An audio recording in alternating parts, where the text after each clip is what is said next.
Demi Lovato said to be in stable condition this morning after an apparent overdose in her Hollywood Hills home. And the singer has been battling addiction for years. So what happens now? We're joined by Dr. Howard Samuels. He's an addiction specialist and founder and CEO of the Hills Treatment Center. Good morning. Good morning. Good morning. So your initial reaction to this news, your big takeaways?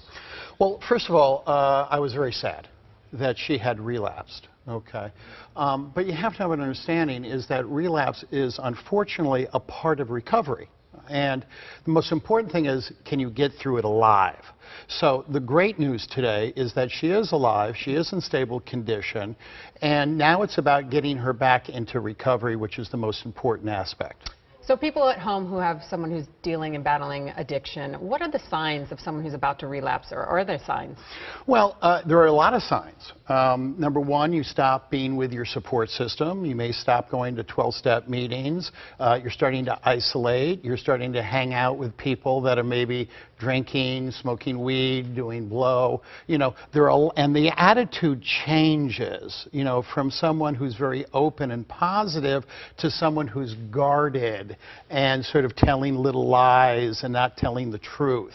So you can definitely tell when someone's on that road. So if I've got a family member, a friend that's going through that, what do you do?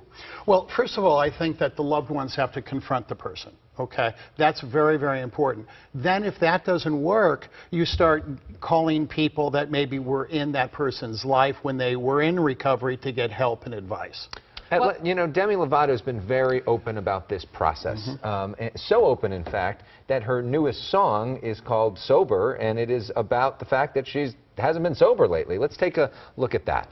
To the ones who never left me, we've been down this road before. I'm so sorry. Well, as you just said, Doctor, you said Demi has been so open and so vocal about her sobriety. She put her sobriety into one person. Is that dangerous? That's very dangerous. If you're going to stay sober long term, you have to have a team of people that you trust and support. If it's just one person, that's a setup for failure and relapse. So, you know, that is not the way to go. Now, Demi, I think, is probably going to learn from this experience. And you have to understand, she is one of the very few celebrities who has really come out of the closet about her addiction, her mental health, because most celebrities in this town hide. They hide, they lie, and for her, she's been such a positive voice. Well, they said at her concerts with her coach, she would bring people backstage and they would do a 12-step kind of like recovery meeting with all of them with this coach, but they had a breaking up. And what is the issue with this coach? His name is Mike Bayer. Right. And so what is the issue with him and her? Well, that I'm not privy to, okay? But unfortunately, the relapse, I mean, the relationship did end. And, you know, and because the relationship ended, she should have had many other people in recovery to get that support and to fill that void. But she didn't. And I think that's one of the huge mistakes that she made here. His name's Mike Bayer, excuse me on that. And hopefully she finds that help.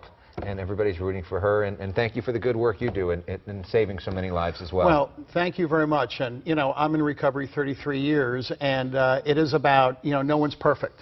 It's a struggle, but it's a positive struggle, and I have a lot of hope for Demi. I respect her a lot. We can get through it together. Thank you. Thank you for